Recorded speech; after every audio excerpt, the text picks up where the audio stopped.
your standard can only be as high as the practice that you've had in the thing. But I think a lot of us are thinking more about the outcome than we are the piece of effort that got us there.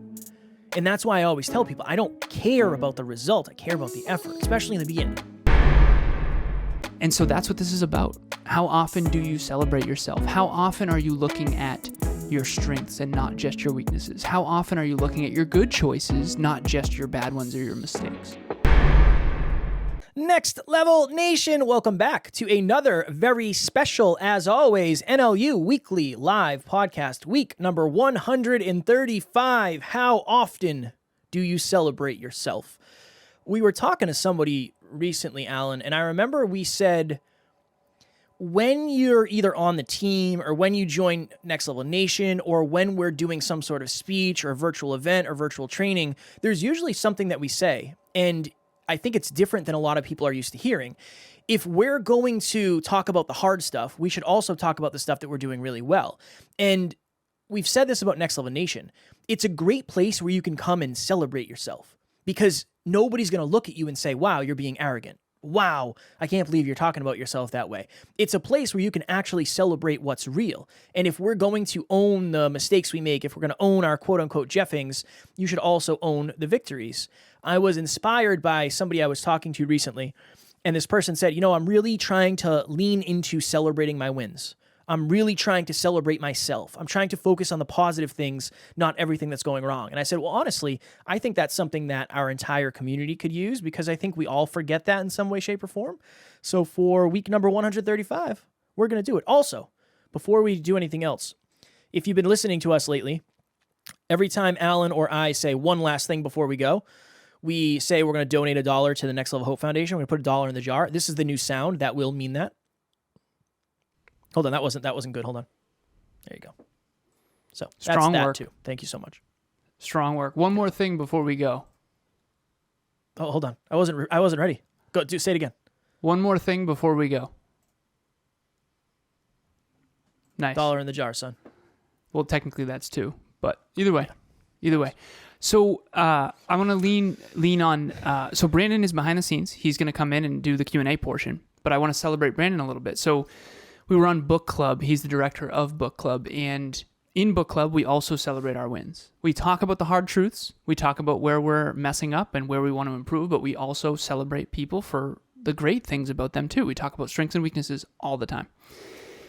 And so Brandon, I forget how this came up. I know you're behind the scenes right now.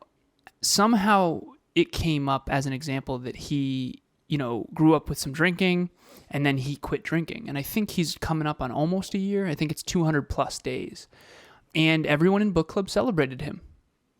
No one, I think it's important, and I told you, Kev, I was going to say this.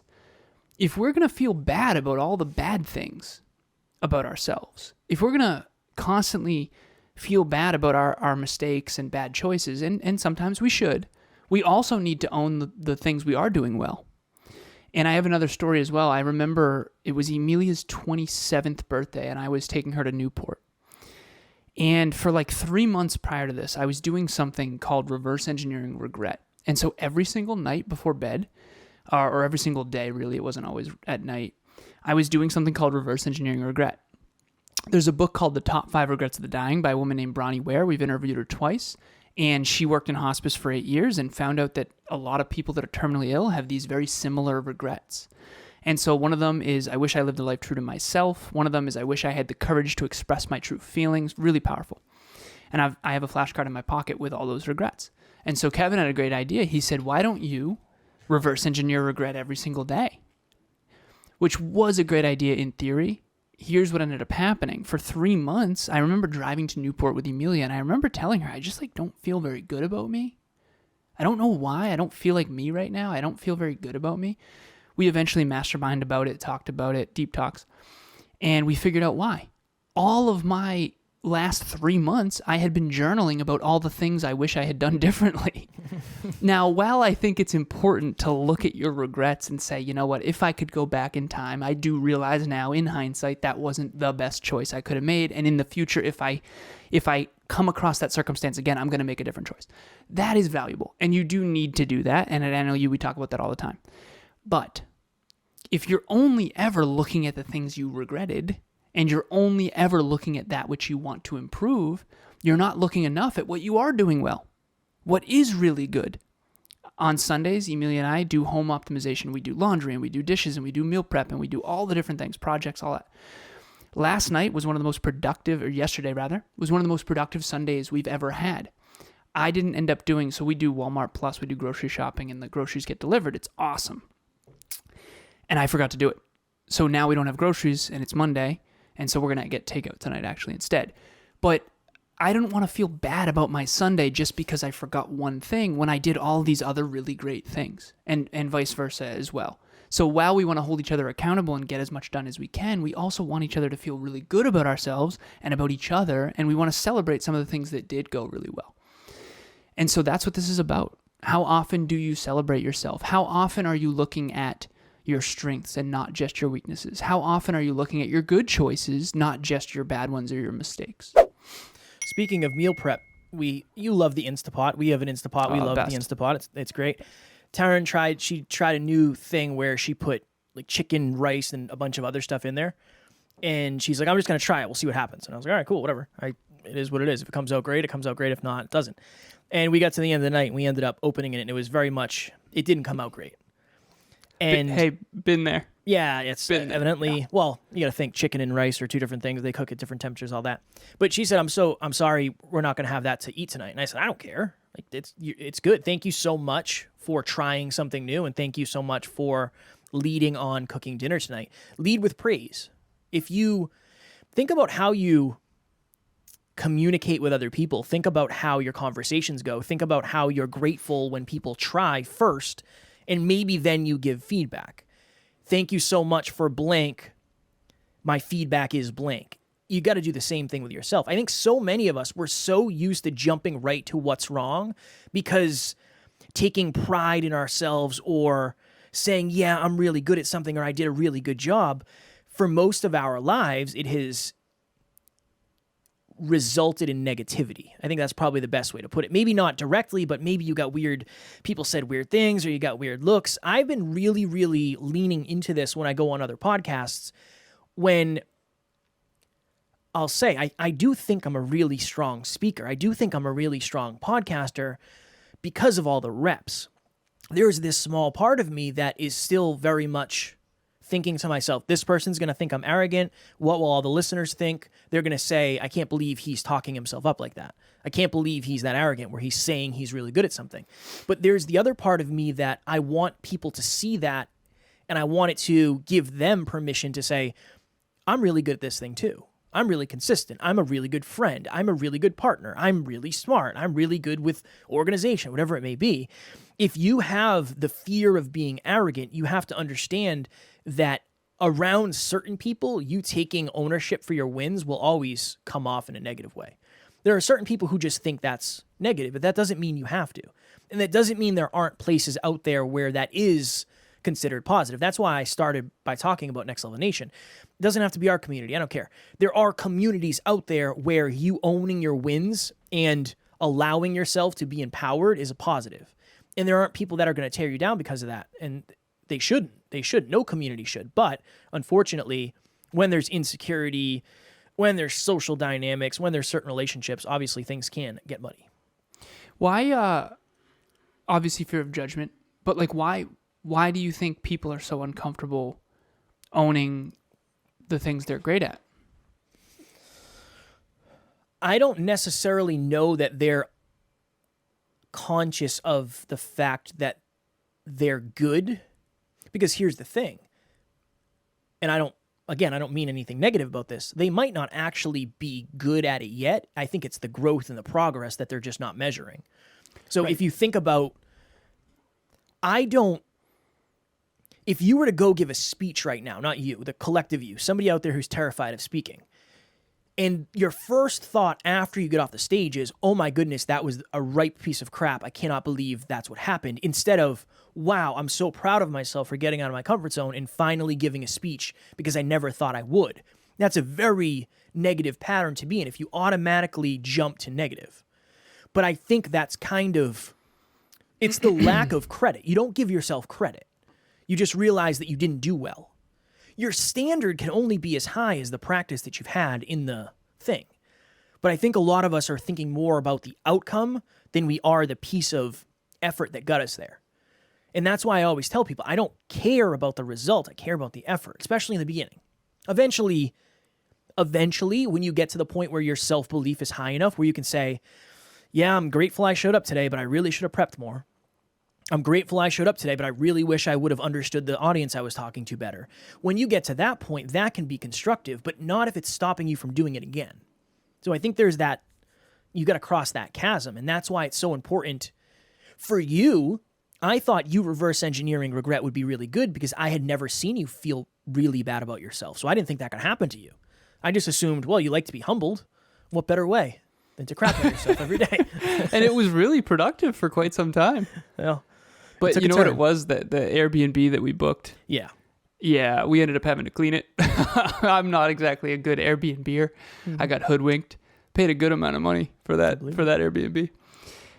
And I already was stacking so many regrets that on top of that, I also, quote unquote, ruined her birthday. I didn't ruin her birthday. We had a wonderful weekend. But it felt that way. My name is Nathan Schwermann. I'm from Lawrence, Kansas. I've been a client of Alan's for coming on 2 years now, and I really can't recommend his program enough. Alan's always there for me with great advice and holding me accountable every step of the way, and really leading by example. I've grown a lot in his program, but he's grown alongside with me, so I'd really recommend joining up on the program and joining the community. And it's interesting, too, because I do think that you can have inflated self-esteem based on overly looking at the wins, too. And I want us to be as clear as possible, but you're usually on one end or the other.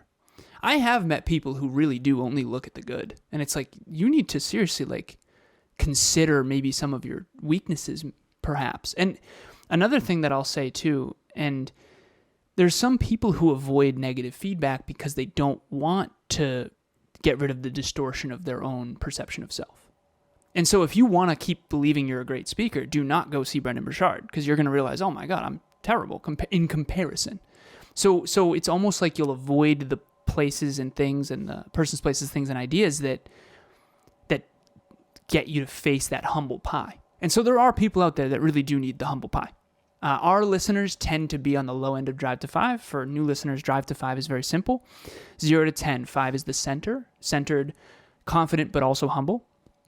10 is the pufferfish, the person who thinks they're great at everything by default, and they don't think they even need a mentor. 0 is someone with such low self-esteem and such low self-confidence that they don't even believe they could get a mentor even if they tried. And so 5 is someone who knows they need a mentor, but also isn't so fearful that they don't actually ask. But they also believe they deserve a mentor if they ask and put in the work and show up consistently. And so what we really want to do here is figure out where you're at. Do you think that you have an accurate perspective of self? And this wasn't necessarily part of this episode, but I want to bring it in. In one of my clients recently, she does CBT, cognitive behavioral therapy coaching. And she says in CBT, there's every time something happens, there's what does this mean about me? What does this mean about other people? And then what does this mean about the world? Those are the questions we're always contemplating subconsciously. Very rarely do we actually make those meanings conscious.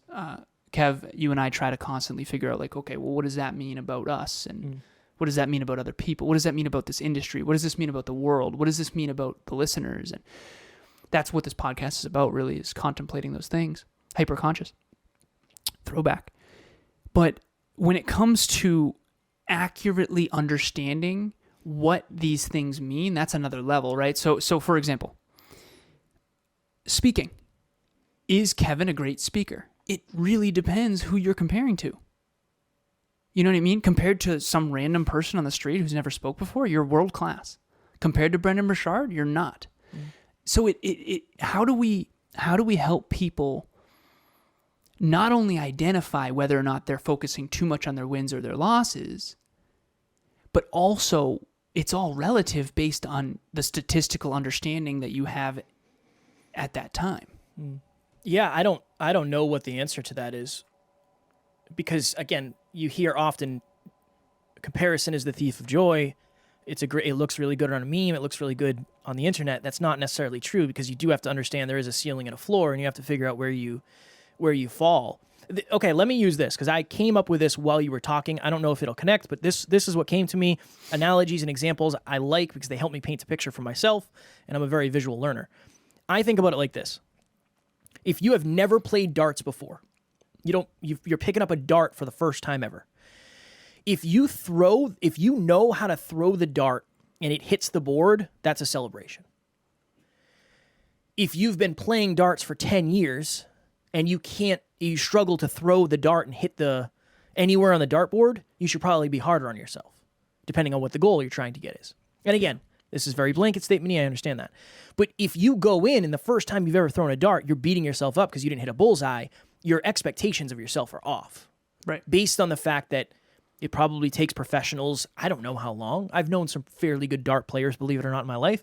But they went to college, they drank a lot, and they played a lot of darts. They had the reps. And they were in dart leagues. And so they had dartboards in their basement. Yeah. I did too. If I pick up I'm decent at darts, but that's because Kev, I want to bring this to you. We've never talked about this before. Have you ever played foosball with me? No. So again, I'm not a professional or anything like that. But if you ever played foosball randomly at a bar with me, I remember I went to a bar in Boston, and this place randomly had foosball tables. And I remember I ran that table all night. What I didn't tell anyone, I had a foosball table in my basement since I was a little kid. Yeah. Ping pong, I'm also, I'm pretty good at that. It's not because I'm inherently good. It's because little did you know I was playing ping pong and foosball my whole childhood, right? Well, then your feedback is different. If you lost to somebody, you beat yourself up. Exactly. And again, you're different. That's part of it too. Your level of self-belief is much higher. But I really think that's the problem, is a lot of us we're going to the dartboard and we're beating ourselves up because we didn't hit a bullseye. When you're not going to hit a bullseye. Nobody hits bullseyes the first. Yeah, you're not supposed to. If you do, then you should be doing that. That should be your or maybe. But I really think that's the thing of it is there's this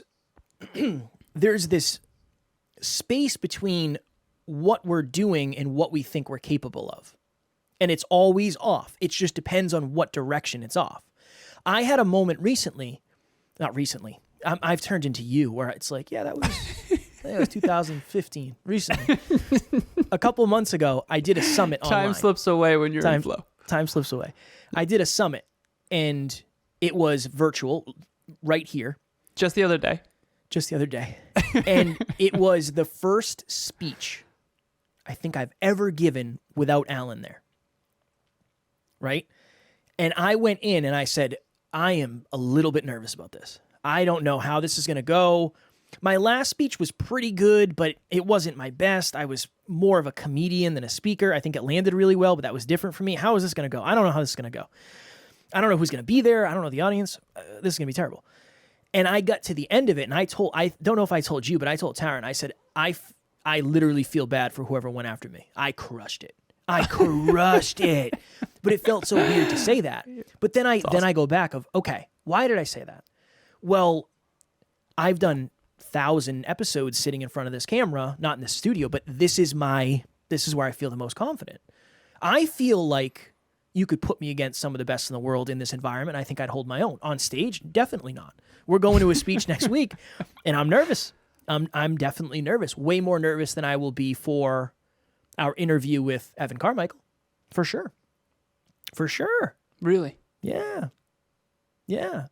But and I know we're talking about us a lot, that's the understanding that I think is important for us all to have, is our expectations and the distance between our skill set and the expectations of the results based on our skill set are probably delusionally off. You just got to figure out which way it is, and then you have to start practicing that daily. So maybe it's just positive affirmations. Maybe it's the system that Alan created, the most important win and the most important improvement. But start with a win. For a long time, we didn't even, what's the most important improvement? I don't know, we suck. All right, cool. What can we do better? That. What was good, though? What was good about that? Shout out to Amy for that.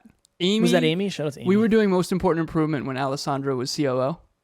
And that was when you were outnumbered on the chief officer team. And it was just like improve, optimize, improve. And Amy kept her most important win. in her. So Strong to give working. context to our listeners, peak performance tracking, you've heard of it unless you're brand new. It's just a habit tracker. Very simple. Health, wealth, and love, 4 habits under each, 12 habits. Awesome. And at the end, there's an experience review, which we used to call a performance review. And the performance review was just 1% improvement. Experience review is most important win, most important improvement, because it's good to look at, it's meat and veggies. It's what was good, and then let's eat the veggies. Where do we need to improve? Or vice versa, if you love veggies more than meat and you're a vegan. But the point is that you got to look at your wins first. And Emilia, so I'll share this, and then I know we got to go because it's. Oh, hold on. Yeah. Say it again, quickly. One more thing, and then we got to go. $1 in the Boom. jar. Nice. Wow, $1 this in the is jar. really allowing me to be a part of myself I didn't know I wanted to be. It's awesome. So Kev, when we do the team huddles, we pull up the NLU impact score, and it's essentially here's all the 26 departments. Do we go up or do we go down? And then what's one most important win, most important improvement? We used to just do improvements. Yeah. And then Emilia, actually, when I was taking her through the dashboard, because she runs a business as well, was like, don't you think you should consider the wins and keep those and keep track of them so people can look back at how all the progress? And I was like, yeah, probably. And so it's important. It really is important to look at where you're winning. Very, very important. And it's a balance. If you only look at where you're winning, you're going to be a big fish in a very small pond and you're not going to grow. If you only ever look at where you can improve, you're never going to be grateful for how far you've come and you're going to feel terrible about yourself. Trust me, I've been there. So the 2 takeaways I had offer a compelling solution to this problem. Gratitude game, Emilia and I, gratitude game every single night. 3 things we're grateful for about each other. If you don't have a partner, do it with self. What are you grateful for about yourself? And then most important win, most important improvement. Now that we're doing the next level 9 in optimal, I do the most important win and most important improvement every single day, and then I transfer it over to our other spreadsheets. But it starts with the win for a reason. So And somebody said recognizing the small wins can be hard. Absolutely. It's hard because most of us are focused on the losses. We've been focused that way for so long. It's hard to break that habit. But to Alan's point, something very small, right? What went really well today? What do I want? What will I intend on going better tomorrow? It's a great place to start. Honestly, just start with the wins. What went really well today? What went really well this week? What went really well this month? You just have to normalize the weird feelings that come when you celebrate yourself. That's probably a great analogy for it. And use the communities that you have around you. Use the people you have around you. Next level nation. We are coming up on a brand new year. It's going to be 2023 before you know it. I know a lot of us probably set New Year's resolutions at the beginning of 2022, and either we fell off track, something happened, circumstances, whatever it may be. Do not make the same mistake in 2023. Group coaching round number 9 starts January 3rd. It is a great opportunity for you not only to build momentum and build consistency, but you will meet other people who want similar things, and you will be the most consistent, productive version of yourself. Please join us. We already have somebody signed up. They reached out a couple weeks ago. Awesome. It's filling up, so please join us. We look forward to having you. A year ago, I sat the NLU team down and I said, listen, 2022 is going to be wild, and here's why. We're going to do an episode a day. We're going to do a live podcast every week. We're going to do a monthly meetup every month. We're going to do Next Level Live every quarter. That didn't happen. We're doing it once a year. And we're going to do Next Level Hope Foundation events. And we're also going to have a Next Level Business Retreat. This 2022 is going to be wild. It has been wild. We are coming up on our 12th in a row monthly meetup. So on December 1st, 2022, it starts at 6 p.m. Eastern Standard Time. We have our 1-year anniversary of the one and only free virtual monthly meetup. Your reaction to your failures create your success. So I realized recently that certain people have a certain trauma response to fear, failure, and uncertainty. When you fail, do you dig your heels in and innovate and find a way to be better, or do you avoid or run away or freeze up? And whatever your trauma response is to failure is going to very much dictate whether or not you grow through challenges or you keep getting setback. So we're going to do an event about that. Again, December 1st, 6 p.m. Eastern Standard Time. The registration link will be in the comments if you're watching live or in the show notes if you are not.